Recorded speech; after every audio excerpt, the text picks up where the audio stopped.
Hello friends, তোমরা কেমন আছো সবাই? আশা করি সবাই ভালো আছো, সুস্থ আছো। এখন আবহাওয়াটাও ভালো, বৃষ্টিও বেশ হচ্ছে।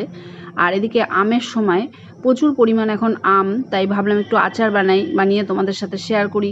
তার জন্য একটু আমের আঠিটা দেবো না, আঠির থেকে আম কেটে নিয়ে টুকরো করলাম, আর একদিকে দুটো আম ঘষে নিলাম। আর আমের টুকরোটাকে শুকনো লঙ্কা পাঁচফোড়ন দিয়ে তেলের মধ্যে আমের টুকরোগুলো দিয়ে দিলাম কড়াতে।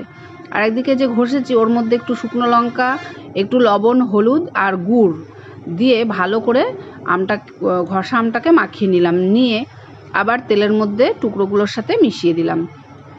আর এইভাবে ঘষলে কি আমের যে আমের গুড় দিয়ে আমের আচারটা করা হয় সেটা একটু জল জল হয়ে যায়, মানে ঝোল ঝোল বেশি হয়। ঘষে দিলে ঝোল ঝোলটা কম হয়, আমি দেখেছি জিনিসটা। ওই জন্য ভাবলাম এরকমভাবে একটু করি।